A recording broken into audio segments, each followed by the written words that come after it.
नमस्कार, शाम के 6 बज गए हैं। वक्त हो चुका है लोकतंत्र का। मैं हूं आपके साथ अंकित त्यागी। लोकतंत्र में आज सबसे पहले बात करेंगे झारखंड की, जहां महाराष्ट्र जैसा पॉलिटिकल ड्रामा शुरू हो गया है। मुख्यमंत्री हेमंत सोरेन ने अपने सारे विधायकों को रायपुर भेज दिया है। कांग्रेस शासित राज्य है, जैसे बीजेपी अपने विधायकों को भेजती है भारतीय जनता पार्टी के राज्यों में, वैसे कांग्रेस शासित राज्यों में भेजा गया है सुरक्षित रखने के लिए। क्या झारखंड की सरकार रायपुर जाने से बच जाएगी? ये एक सबसे बड़ा सवाल इस वक्त लोग पूछ रहे हैं। साथ ही साथ बात करेंगे आम आदमी पार्टी और बीजेपी के बीच जारी पॉलिटिकल वॉर की, जिसमें अब नया ट्विस्ट आ गया है। अन्ना हजारे की चिट्ठी भी आ गई है। इसके बाद लोकतंत्र में बात करेंगे कर्नाटक की, जहां पर गणेश चतुर्थी मनाने को लेकर छिड़ा संग्राम अभी भी जारी है। हालांकि सुप्रीम कोर्ट ने ईदगाह मैदान में गणेश चतुर्थी मनाने की इजाजत दे दी है। और फिर बात करेंगे इराक की, जहां राजधानी बगदाद में लोगों ने हथियार उठा लिए हैं, राष्ट्रपति भवन पे कब्जा कर लिया है। श्रीलंका के बाद वैसा ही मंजर अब बगदाद में देखने को मिल रहा है। माजरा पूरा क्या है वो भी आपको समझाएंगे। सबसे पहले इस वक्त की बड़ी खबर से शुरू करते हैं। वो विधायकों को लेकर लोकतंत्र बचाने की दुहाई लगाते हुए जो झारखंड में हेमंत सोरेन ने अपने विधायकों को सीधे रायपुर रवाना कर दिया था, वो विधायक इस वक्त की ब्रेकिंग न्यूज आपको बता देते हैं। विधायक रायपुर पहुंच चुके हैं। हेमंत सोरेन उनको झारखंड से उनको भेजा था उन्होंने रायपुर छत्तीसगढ़ कांग्रेस शासित राज्य में सुरक्षित रखने के लिए। ये जो अभी आपको विजुअल्स दिखाई पड़ रहे हैं, ये आपको विजुअल्स दिखाई पड़ रहे हैं एयरपोर्ट के, जहां पर विधायक पहुंच चुके हैं। गठबंधन के, महागठबंधन जिसमें जेएमएम है, जिसमें कांग्रेस है और बाकी छोटी पार्टियां हैं, उन सबके विधायकों को भेज दिया गया है छत्तीसगढ़ की राजधानी रायपुर में। वहां पर रिजॉर्ट में विधायक जो है वो पहुंचने वाले हैं। इंडिगो एयरलाइंस का एक विमान रायपुर पहुंचा है, जिसमें ये सारे विधायक अब से बस कुछ ही देर पहले बिल्कुल लैंड करा है इन्होंने रायपुर की छत्तीसगढ़ की धरती पर। सारे विधायकों के रुकने का इंतजाम मेफेयर रिजॉर्ट में करा गया है, जो कांग्रेस शासित राज्य में वहां का इंतजाम किया गया है। ये तस्वीरें इस वक्त आप देख रहे हैं रायपुर छत्तीसगढ़ से, जहां पर विधायक जो हैं महागठबंधन के, जितने भी सरकार को समर्थन देने वाले विधायक हैं झारखंड में, वो छत्तीसगढ़ पहुंच गए हैं। इस वक्त सीधे आपको लिए चलता हूं मेरे सहयोगियों के पास। जयप्रकाश इस वक्त हमारे साथ रायपुर से जुड़ रहे हैं। हमारे साथ रविकांत हमारे सहयोगी हैं, जो इस वक्त रांची में पहुंचे हुए हैं, जहां पर राजनीतिक उठापटक जारी है। सबसे पहले जेपी के पास चलते हैं। जेपी, रायपुर उतर गए हैं, जो एक आपने बड़ी कमाल की रिपोर्ट भेजी है, वो भी दर्शकों को थोड़ी देर में दिखाएंगे। लेकिन उससे पहले ये जो विधायक सारे पहुंचे हैं, कितनी देर में रिजॉर्ट पहुंच जाएंगे? तस्वीरें हम देख रहे हैं किस तरीके से ये एयरपोर्ट से अब रवानगी इनकी शुरू होने वाली है। देखिए, विधायक जो है रायपुर पहुंच चुके हैं, रांची टू रायपुर आ चुके हैं। विधायक अभी एयरपोर्ट के अंदर है और विधायक जैसे ही बाहर आएंगे, उन्हें ये जो 3 बसें लगाई गई है एयरपोर्ट के बाहर, ये 3 बस यहाँ पर आकर खड़ी हैं। इन बसों में इन विधायकों को लेकर नया रायपुर के मेफेयर रिसोर्ट ले जाया जाएगा। लगभग 10 मिनट का वक्त लगता है। एयरपोर्ट से मेफेयर रिसोर्ट की दूरी लगभग 10 से 12 किलोमीटर है।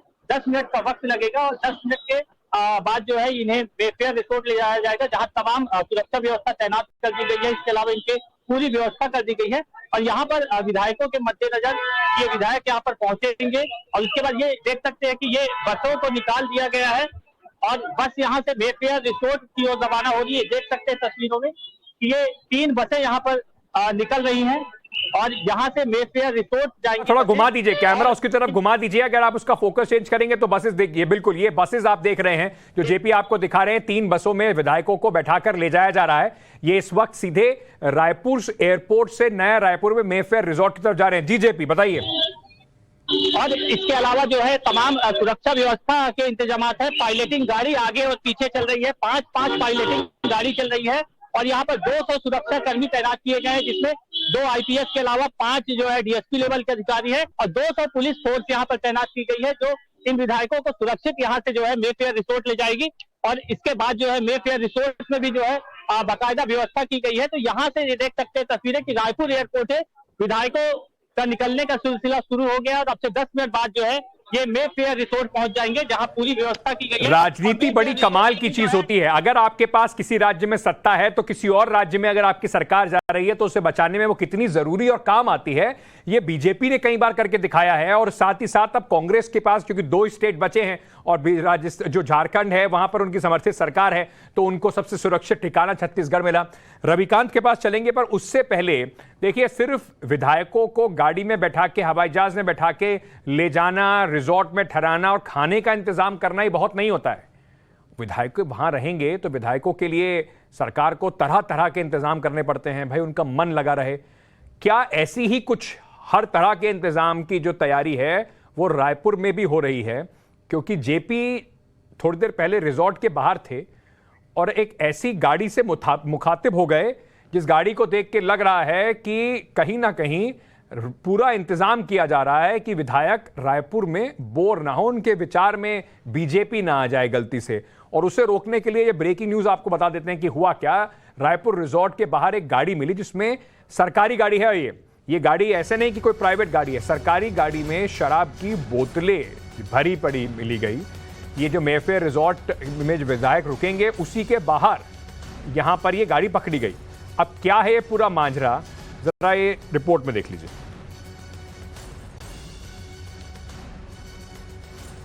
सकते हैं कि इस वक्त हम मेफेयर रिसोर्ट के सामने हैं और यहाँ पर गवर्नमेंट ऑफ छत्तीसगढ़ आबकारी विभाग की गाड़ी आ चुकी है। और ये देख सकते हैं कि यहाँ पर जो है विधायकों के लिए शराब की व्यवस्था की गई है। तस्वीरों में आप देख सकते हैं कि यहाँ पर ये देखिए महंगी महंगी विदेशी शराब की व्यवस्था यहाँ पर की गई है। ये शराब की बोतलें देख सकते हैं कि ये देखिए महंगी महंगी शराब की व्यवस्था इसी मेफेयर रिसोर्ट में की गई है। ये देख सकते हैं ये अलग अलग देख सकते हैं। इसके अलावा जो है ये आपको दिखाने तमाम जो शराब की पूरी एक बोलेरो गाड़ी जो है भरकर यहाँ पर लाई गई है कि झारखंड के जो विधायक यहाँ पर पहुंचे उन्हें किसी भी तरह की कोई दिक्कत नहीं हो। तमाम जो है अलग अलग शराब के जो ब्रांड है वो यहाँ पर लाए गए हैं। देख सकते हैं कि विधायकों को किसी भी तरह कोई दिक्कत ना हो, इसलिए ये बताइए कहाँ किसके लिए ले जा रहे हो शराब? तो सर बताएंगे। नहीं, कौन सर बताएंगे? छत्तीसगढ़ सरकार की गाड़ी है, ये लिखा हुआ है आबकारी विभाग की। और यहाँ पर आप ये देख सकते हैं कि पूरी शराब यहाँ पर लाई गई है। ये पूरी गाड़ी भरी हुई है। ये यहाँ पर जो है अलग अलग महंगी महंगी शराब यहाँ पर लाई गई है। इसके अलावा जो है कई महंगे ब्रांड के शराब यहाँ पर लाए गए हैं ताकि जो है छत्तीसगढ़ जो विधायक पहुंचे झारखंड के उन्हें किसी भी तरह की कोई दिक्कत न हो। और देख सकते पुलिस व्यवस्था तैनात है। इसके बावजूद इसकी कोई पर्ची वर्ची है? कोई पर्ची है? कोई पर्ची है क्या? कोई पर्ची है क्या आपके पास? साहब से बात करना जी। मेरे कौन है साहब? कोई पर्ची है क्या? ये पूरी तरह शराब लाई गई है, कोई पर्ची है क्या? की गई है। ये ब्लैक डॉग देख सकते हैं। ये देख सकते हैं महंगी से महंगी शराबें जो है यहाँ पर विधायकों के लिए यहाँ पर लाया गया। यहाँ पर किसी भी तरह की कोई पर्ची नहीं है। ले जा रहे हैं शराब? सरकारी गाड़ी में शराब भर के इस तरह से लेकर आई जा रही है उस रिजॉर्ट के सामने। और कमाल की बात है, आबकारी विभाग की ही गाड़ी मिली थी उनको ये ट्रांसपोर्टेशन करने के लिए। ऊपर से जेपी ने इतने सारे सवाल पूछ लिए और ड्राइवर से, वो बेचारा सिर्फ ट्रांसपोर्टेशन का काम कर रहा था, पर जेपी पूरी जबरदस्त मेहमान नवाजी हो रही है। विधायकों की तैयारी पूरी है यहाँ पे। बिल्कुल, यहाँ पर पूरी सेवा सत्कार की तैयारी जो है यहाँ पर हो रही है। मेफेयर रिसोर्ट में व्यवस्था की गई है। लेकिन दुखद बात यह है कि जिस तरह से झारखंड के दुमका में एक बेटी की हत्या कर दी जाती है, उसके लिए अभी 10 दिन और 13वीं भी नहीं होता है। हिंदू समाज में प्रथा है कि 10 गांठ और 13वीं की प्रथा होती है उसके बाद। लेकिन यहाँ पर विधायकों के लिए इस तरह की महंगी महंगी शराब की व्यवस्था की गई है। मतलब लगता है कि कुल मिलाकर जो विधायक है जिन्हें जनता चुनती है, उनकी आत्मीयता अंदर से जो है खत्म हो चुकी है कि यहाँ पर वो आएंगे, 2-3 दिन रुकेंगे। हाँ। रात में बाकायदा जो है ऐशो आराम के लिए उन्हें शराब की व्यवस्था की गई है। लेकिन कहीं ना कहीं ये जो है कई तरह के सवाल खड़े करती है कि जी एक बार जेपी रुकिए जरा, अच्छी रिपोर्ट आपने भेजी। मैं एक बार दोबारा से मैं अपने प्रोड्यूसर से कहूंगा जरा 2 विंडो दिखा दें। विधायक जिस तरह से आ रहे हैं और वो जो शराब की गाड़ी पकड़ी गई है, ये आप ये देखिए विधायक पहुंच गए हैं। और अब ये हम तो यही मान रहे हैं कि सादर उनके आदर सत्कार के लिए ये आबकारी विभाग छत्तीसगढ़ गवर्नमेंट का पूरा ये लेके अमला लेके जा रहे हैं। रमन सिंह पूर्व मुख्यमंत्री छत्तीसगढ़ इस वक्त हमारे साथ जुड़ रहे हैं। रमन सिंह जी बहुत बहुत शुक्रिया हमारे साथ बात करने के लिए। उनको डर है कि झारखंड की सरकार गिर जाएगी, छत्तीसगढ़ उनको लगता है सुरक्षित होगा। सारे विधायक महागठबंधन के पहुंच चुके हैं, लेकिन सर ये आबकारी विभाग की गाड़ी भी पहुंची है वहां पर बहुत सारा सामान लेकर। ये आबकारी विभाग का काम छत्तीसगढ़ में अनूठा है।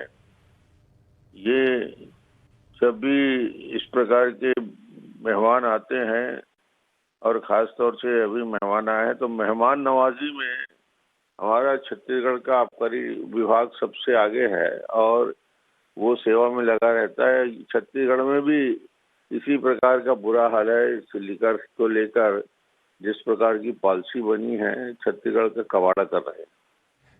रमन सिंह जी, ये तो आबकारी विभाग का काम, अगर मैं गलत नहीं हूं तो इल्लीगल शराब को पकड़ने का होता है या शराब को ट्रांसपोर्ट करके रिजॉर्ट्स तक ले जाने का? सर रिसोर्ट भी ले जाते हैं। चुनाव के समय इसका पूरा दुरुपयोग, अभी जितने पंचायत चुनाव हुए, खैरागढ़ के चुनाव हुए, एक्साइज डिपार्टमेंट के माध्यम से ही इस प्रकार का वितरण होता है। और ये तो साक्षात अब दिख गया कि किस प्रकार पड़ोस के विधायकों को सेवा करने के लिए आबकारी विभाग काम कर रहा है। अखंड भ्रष्टाचार में डूबा हुआ ये विभाग इसी प्रकार की हरकत करता है। रमन सिंह जी, कांग्रेस के लोग कह रहे हैं कि सीखा तो आप ही लोगों ने सिखाया है। अभी कुछ दिन पहले महाराष्ट्र में भी ऐसी कवायद चल रही थी, बीजेपी यही कोशिश कर रही थी अपने अपने राज्यों में। अब छत्तीसगढ़ की सरकार आप भगत में लगी हुई है।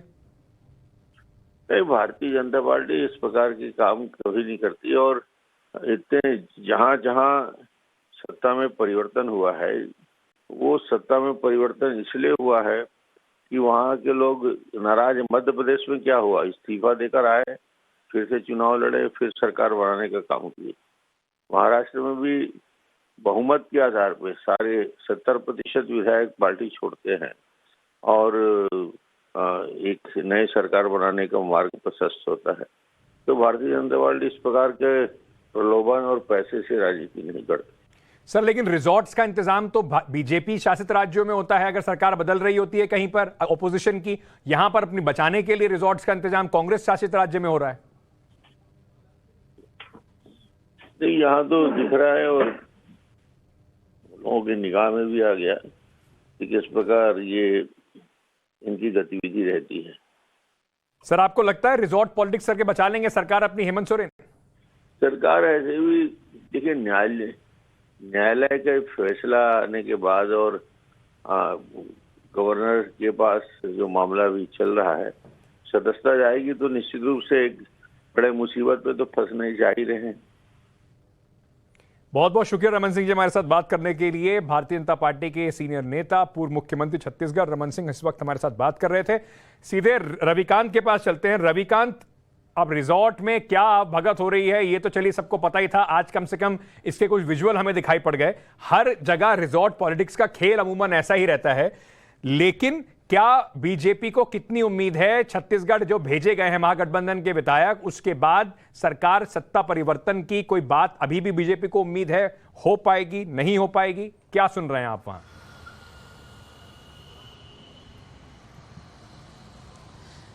देखिए अंकित, फिलहाल भारतीय जनता पार्टी अभी खेल में नहीं है। उसको ऐसा बिल्कुल नहीं लगता कि यहाँ पर सरकार गिर जाएगी और वो सरकार बनाएगी, लेकिन इतना तय है कि बीजेपी को ये लगता है और रूलिंग पार्टी के जो लोग हैं उनको लगता है कि कांग्रेस जो है सबसे कमज़ोर कड़ी है। इसलिए जो विधायक यहाँ से गए हैं रांची से रायपुर, उनकी संख्या 30 से ज़्यादा है। उनमें से 16 विधायक जो हैं वो कांग्रेस पार्टी के बताए जा रहे हैं। कुछ विधायक जो है वो झारखंड मुक्ति मोर्चा के हैं और पूरी कैबिनेट और मुख्यमंत्री रांची में हैं। वो रांची से अपने कैबिनेट के सहयोगियों के साथ रायपुर इसलिए नहीं गए क्योंकि यहाँ पर बीजेपी ने एक बहुत बड़ा मुद्दा जो है वो बनाया है कि अंकिता के ऊपर पेट्रोल डालकर एक हत्यारा जो है उसको जला देता है और मुख्यमंत्री जो है अपने विधायकों के साथ सरकार बचाने के लिए लगे हुए हैं और विधायकों को एक स्थान से दूसरे स्थान पर ट्रांसफर कर रहे हैं। उसके डर से मुख्यमंत्री यहां पर बने हुए हैं अपनी पूरी कैबिनेट के साथ। 1 तारीख को कैबिनेट की बैठक बुलाई है और उस बैठक में सारे लोग रहेंगे।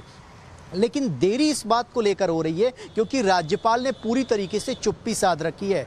हमें जो जानकारी मिल रही है उसके मुताबिक जो हेमंत सोरेन हैं, उनके भाई बसंत सोरेन हैं और इसके साथ ही बाबूलाल मरांडी की जो सदस्यता को लेकर फैसला लेना है वो एक साथ आ सकता है। लेकिन इन सब के बीच में कांग्रेस पार्टी और झारखंड मुक्ति मोर्चा के विधायक बीजेपी के किसी बड़े नेता के संपर्क में ना आ जाएं, इसीलिए विधायकों को एक स्थान से दूसरे बीजेपी स्थान का पर कोई मूव ऐसा ना हो जिससे बिल्कुल चारों खाने चित हो जाएं, उसे प्रीएम्प्ट अगर कर रहे हैं तो वो कोशिश की जा रही है कि सरकार को बचाया जा सके। बहुत बहुत शुक्रिया रविकांत हमारे साथ जुड़ने के लिए। जेपी आपका भी बहुत बहुत शुक्रिया हमारे साथ जुड़ने के लिए और ये खबर हमारे तक लाने के लिए। चलिए वहां पर क्या राजनीतिक जो पूरा ड्रामा चल रहा है उसका कर्टन रेजर, उसका पटक्षेप क्या होगा वो आपको बताते रहेंगे, उसकी सारी डिटेल्स लाते रहेंगे।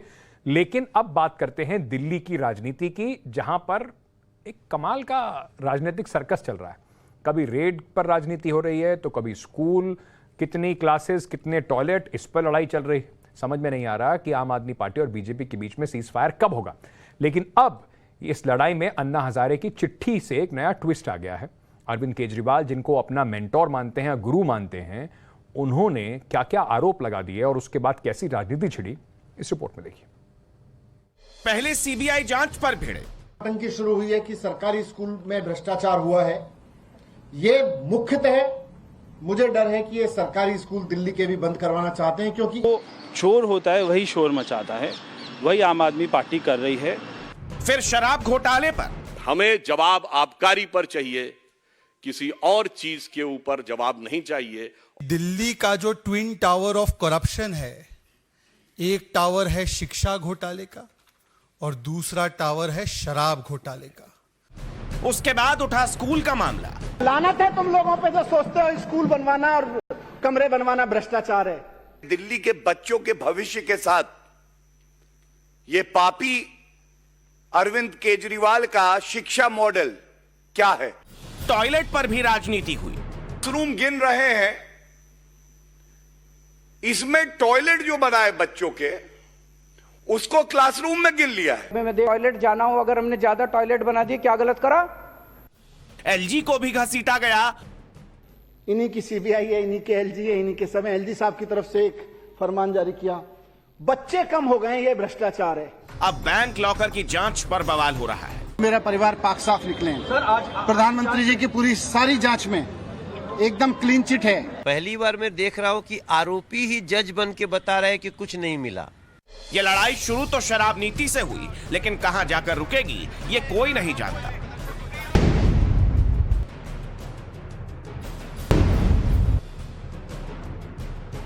आप और बीजेपी की सियासी महाभारत का मंगलवार चैप्टर शुरू हुआ मनीष सिसोदिया के बैंक लॉकर की जांच से। सिसोदिया के बैंक लॉकर की जांच होनी थी। मनीष सिसोदिया अपनी पत्नी के साथ बैंक पहुंचे। सीबीआई के अधिकारियों ने जांच शुरू की। सिसोदिया अपनी पत्नी के साथ यहां पर पहुंचे, जिसके बाद सीबीआई की टीम ने लॉकर को खोला। जाहिर तौर पर जहां एक तरफ मनीष सिसोदिया का ये दावा है कि करीब 70-80 हजार की ज्वेलरी जो है वो बरामद हुई है, इसके अलावा कुछ भी नहीं मिला है। वहीं दूसरी तरफ अगर बात करें सीबीआई सूत्रों की तो निश्चित तौर पर कुछ ज्वेलरी बरामद हुई है, कुछ दस्तावेज जो हैं वो भी सीबीआई के हाथ लगे हैं, जिनको फिलहाल खंगाला जाएगा। प्रधानमंत्री जी की सारी जांच में मैं और मेरा परिवार पाक साफ निकले हैं। मनीष सिसोदिया तो आरोपी हैं। पहली बार मैं देख रहा हूं कि आरोपी ही जज बन के बता रहे हैं कि कुछ नहीं मिला।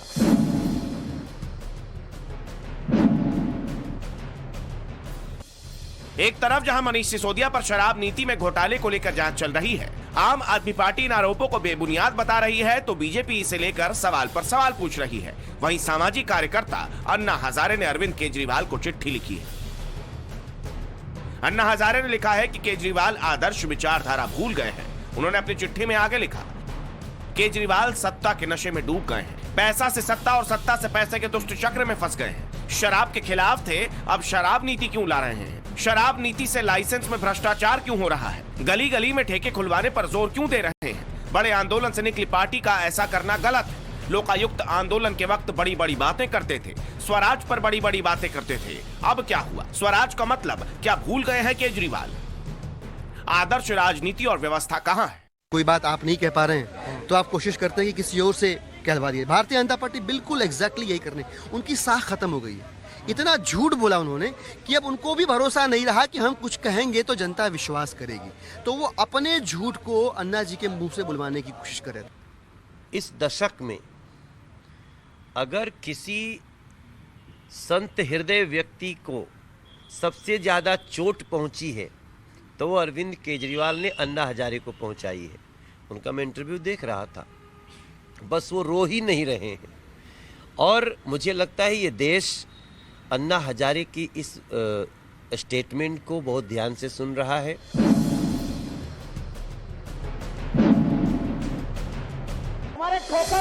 दिल्ली की राजनीति में बहुत हलचल है। विधानसभा भी इससे अछूता नहीं है। मंगलवार को विधानसभा हंगामे की वजह से स्थगित हो गई।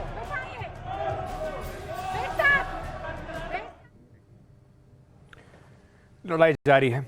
बात करते हैं कर्नाटका की, जहां पर गणेश चतुर्थी को लेकर जबरदस्त घमासान मचा हुआ है। अभी सुप्रीम कोर्ट ने इस मामले की सुनवाई चल रही है। दरअसल बेंगलुरु और हुबली में ईदगाह मैदान में गणेश चतुर्थी को लेकर मुस्लिम पक्ष को ऐतराज है। उन्होंने कर्नाटक हाईकोर्ट का दरवाजा खटखटाया। वहां पे हाईकोर्ट ने कहा कि ईदगाह मैदान में पूजा करने की में कोई दिक्कत नहीं है, लेकिन वक्फ बोर्ड इसके खिलाफ सुप्रीम कोर्ट पहुंच गया है। सवाल यह है कि पर्व किसी भी धर्म का हो तो दूसरे धर्म के लोग उसके खिलाफ किसी न किसी बहाने खड़े क्यों हो जाते हैं। वो चाहे रमज़ान हो, रामनवमी हो, मुहर्रम हो या फिर गणेश चतुर्थी, ये आए दिन की बात हो गई है जब हम इस बात को मानने वाले लोग हैं कि मजहब नहीं सिखाता आपस में बैर रखना। क्यों भूल गए हम ये सब? फिर वो कौन लोग हैं जो मजहब के नाम पर लोगों को लड़ाने की कोशिश कर रहे हैं? शायद कुछ राजनीतिक फायदा ढूंढने की कोशिश कर रहे हैं।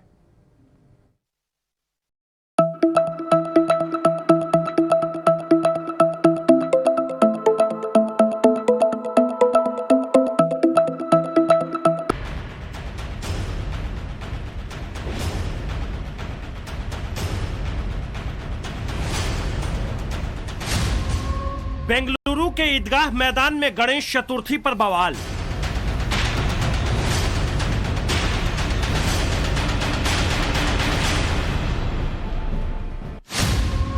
हुबली में ईदगाह मैदान में गणेश चतुर्थी पर बवाल।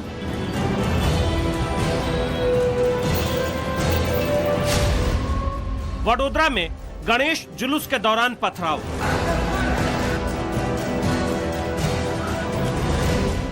धर्म के नाम पर धौकनी की तरह धधकने वालों को पर्व हो या त्योहार, रामनवमी हो या रमजान, हर बार किसी न किसी बात से दिक्कत होने लगती है। वो चाहे बेंगलुरु हो या हुबली या फिर वडोदरा।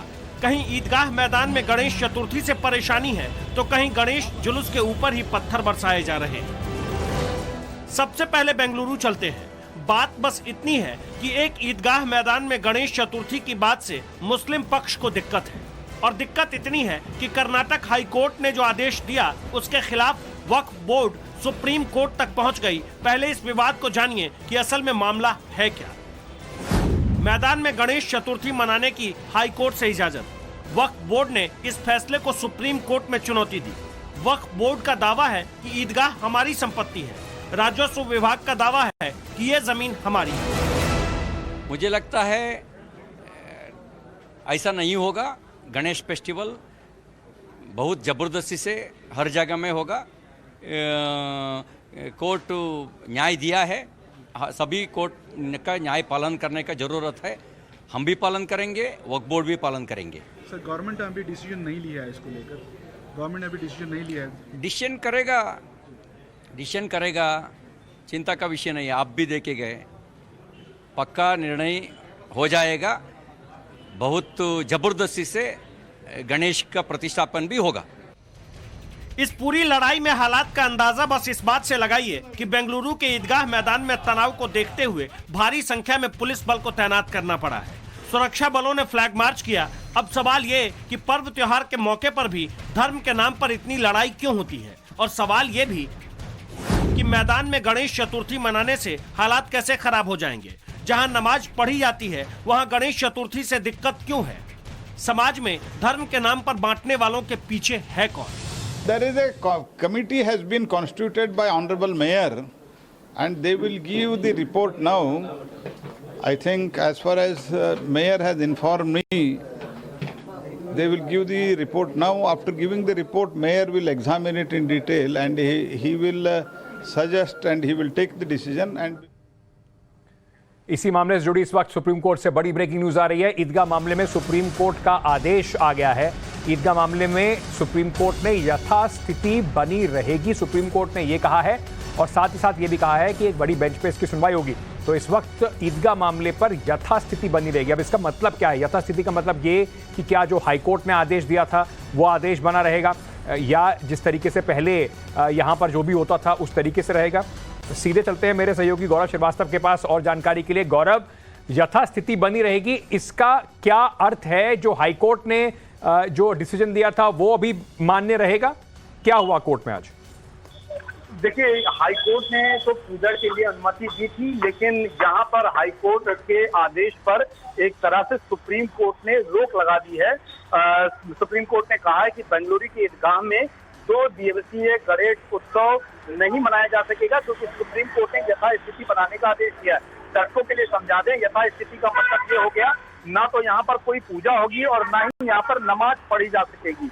इससे सुप्रीम कोर्ट का आदेश ये भी कहता है कि आज से ही, यानी कि कोर्ट का आदेश आते ही यहाँ पर यथास्थिति लागू हो गई है और ये दोनों ही पक्षों पर लागू होगी। ना ही हिंदू पक्ष से ना ही मुस्लिम पक्ष से कोई भी वहां पर पूजा करने जा पाएगा। और अगर एक तरीके से देखा जाए तो ये एक तरीके से ये कर्नाटका सरकार और म्युनिसिपल कॉर्पोरेशन बीबीएमपी दोनों के लिए ही एक तरीके से झटका है, सेटबैक है, क्योंकि डिवीजन बेंच ने कर्नाटका हाईकोर्ट को ये आदेश दिया था कि वो अनुमति दे सकते हैं पूजा के लिए, जिसके बाद उन लोगों ने आगे ये प्रक्रिया शुरू कर दी थी। हालांकि अंतिम तक इस सुनवाई में केंद्र सरकार की तरफ से, कर्नाटक सरकार की तरफ से special solicitor general Tushar Mehta ये कहते रहे कि सिर्फ 2 दिन के लिए अनुमति दी जाए, लेकिन इस बात के दलील को कोर्ट ने स्वीकार नहीं किया। और आपको बता दूं कि ये बहुत लंबी सुनवाई आज चली है।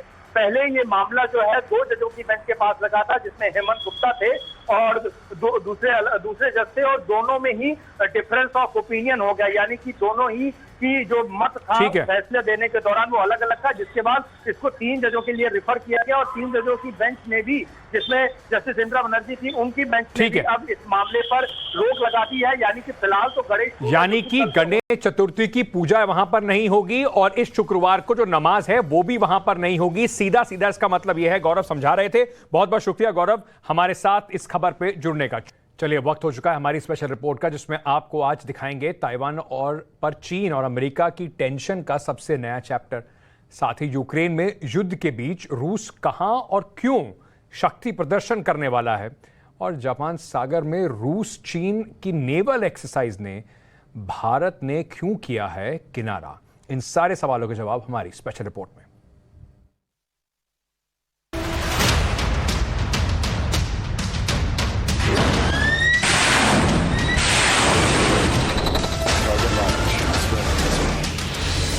समंदर में वर्ल्ड वॉर का सबसे नया फ्रंट।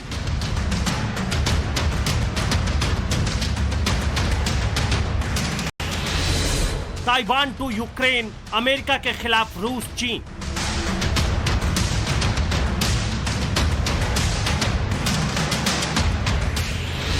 विश्व युद्ध का प्लान सितंबर 2022 में विनाशक बवंडर।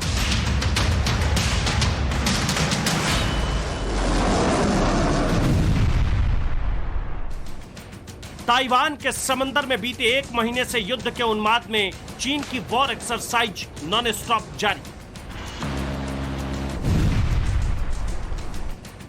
ताइवान पर अमेरिका के स्टैंड से चीन की तिलमिलाहट पूरी दुनिया देख रही है।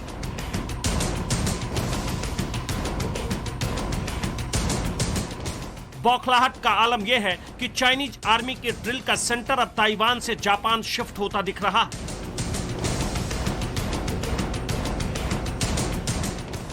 अगले 1 हफ्ते में कैसे चीन और रूस की जुगलबंदी जापान सागर में होने वाली है, आपको आगे बताएंगे। अभी आप ताइवान स्ट्रेट से गुजरे उस अमेरिकी युद्धपोत की तस्वीर देखिए, जिसे देखकर चीन के प्रेसिडेंट शी जिनपिंग का पारा गर्म है।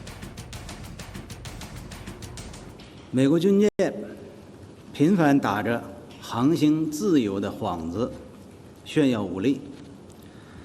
这不是什么对自由开放的承诺，而是谋求横行自由的挑衅。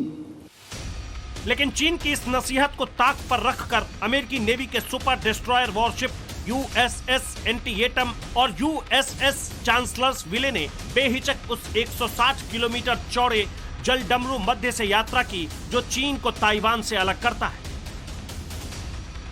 अमेरिका ने दो टूक कह दिया कि यह समंदर चीन की प्राइवेट प्रॉपर्टी नहीं बल्कि पूरी दुनिया की संपत्ति है। ऐसे में इस रास्ते से अमेरिकी युद्धपोतों की आवाजाही में कोई खलल नहीं डाल सकता है। ताइवान के खिलाफ चीन की त्योरियां पहले से चढ़ी हुई। वजह है अमेरिका की संसद के निचले सदन की स्पीकर नैन्सी पेलोसी के बाद एक एक कर कई अमेरिकी नेताओं का ताइवान दौरा। इससे चीन इस कदर खफा है कि वो अब तक न जाने कितनी मिसाइलें बिना वजह समंदर में फायर कर चुका है।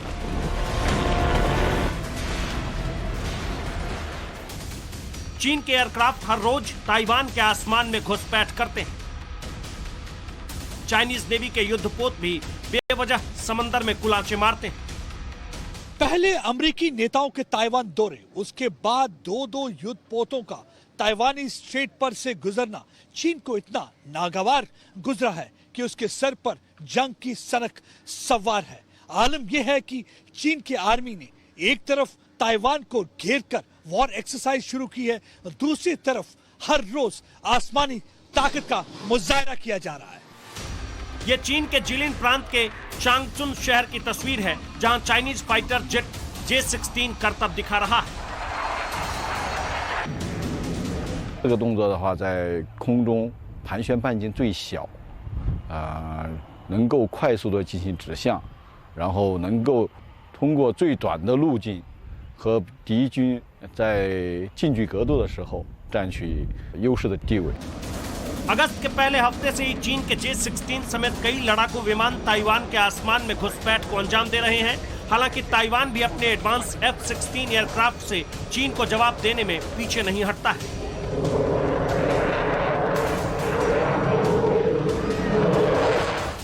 चीन के मुकाबले के लिए ताइवान को अमेरिकी मदद भी लगातार जारी है। पहले से ही ताइवान को हथियारों के सबसे बड़े सप्लायर अमेरिका ने ताइवान को अब 1.1 अरब डॉलर के हथियार बेचने का प्लान बनाया है। इस डील में ताइवान को अमेरिका से एंटी शिप और एयर टू एयर मिसाइल हासिल होगी।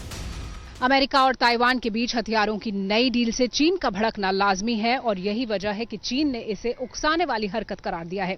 चीन की कम्युनिस्ट सरकार ने इसे ताइवान में अलगाववादी ताकतों को शह देने वाली डील बताया है और इतना ही नहीं, चीन की आर्मी ने इसे फिजूल करार देते हुए करारा जवाब देने की बात भी कही है।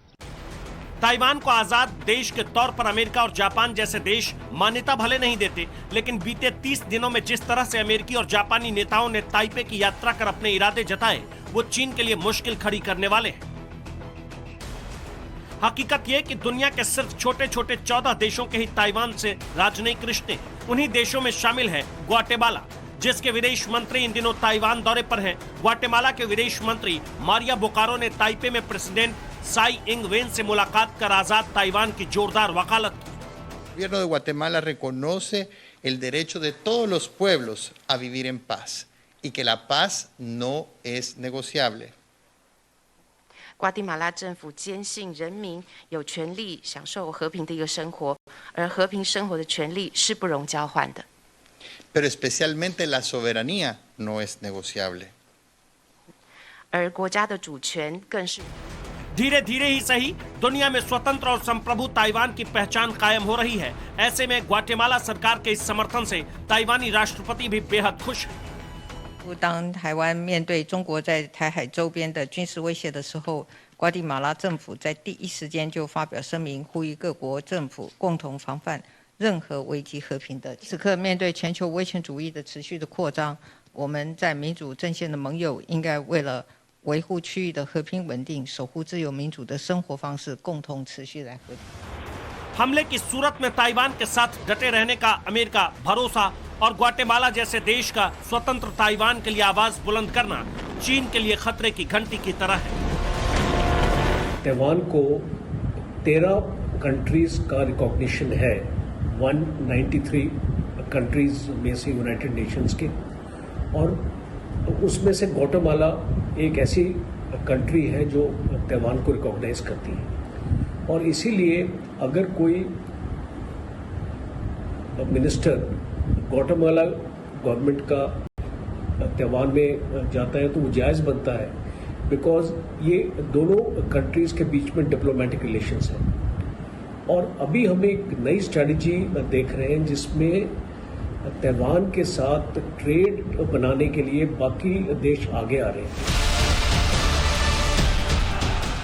एक तरफ ताइवान को लेकर चीन और अमेरिका में तनातनी है, तो दूसरी तरफ यूक्रेन में रूस और अमेरिका की टेंशन हर दिन बढ़ती जा रही है।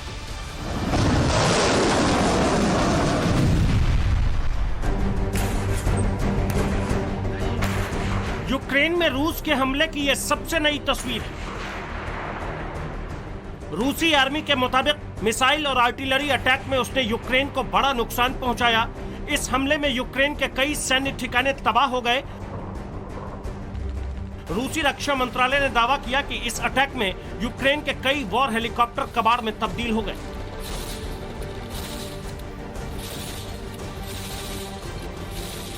चीन से निपटने के लिए अमेरिका ताइवान की नॉनस्टॉप मदद कर रहा है। रूस पर पलटवार करने के लिए अब तक यूक्रेन को अमेरिका ने बीते 6 महीनों में $10 अरब की सैन्य सहायता दी है। उसके अलावा आने वाले दिनों में $3 अरब की सैन्य सहायता और मिलिट्री साजो सामान भी मिलने वाला है। यानी चीन और रूस दोनों के कॉमन दुश्मन अमेरिका है। जापान भी यूक्रेन और ताइवान के साथ खड़ा है। ऐसे में अमेरिका और जापान के चैलेंज को काउंटर करने के लिए रूस और चीन की नेवी जापान सागर में शक्ति प्रदर्शन करने वाली है। वो समंदर जिसे जापान अपना और रूस अपना बताता है, उसी समंदर में रूस और चीन के युद्धपोत ताकत दिखाने वाले हैं। Приоритетным направлением при разработке замысла учения являлась поэтапная проработка вариантов действий войск сил в интересах обеспечения военной безопасности Российской Федерации и ее союзников в зоне ответственности Восточного военного округа. पहले ताइवान स्ट्रेट से अमेरिका के 2 युद्धपोत गुजरे और अब सी ऑफ ओखोटस्क और जापान सागर में रूस और चीन नेवल एक्सरसाइज करने जा रहे हैं। ऐसे में क्या ये यूक्रेन और ताइवान पर अमेरिका को रूस और चीन का जवाब है? इसे लेकर डिफेंस एक्सपर्ट की क्या राय है, ये जानना बहुत जरूरी है। ओखोटस्क सागर जो है ये पैसिफिक ओशन के नॉर्थ वेस्ट में रशिया के पास है और दूसरा जापान सागर। इन दोनों में करीब 50,000 ट्रूप्स, करीब 150 फाइटर एयरक्राफ्ट और 50 से भी ज़्यादा वारशिप के साथ ये एक्सरसाइज की जा रही है। तो ये सीधे सीधे अमेरिका को जवाब है, मगर वो जवाब सिंगल नहीं है, वो जवाब 2 जगह के लिए है, एक तो यूक्रेन और दूसरा ताइवान। और जवाब किसके द्वारा है? वो दोनों जो अलग अलग अमेरिका से इन दोनों जगह लड़ाई लड़ रहे हैं, यानी रूस और चीन। यूक्रेन पर हमले के बाद रूस पहली बार multi nation military drill Vostok 2022 करने जा रहा है। 1 से 7 सितंबर तक रूस की इस ड्रिल में शामिल होने के लिए भारत समेत कई देशों को न्योता मिला है।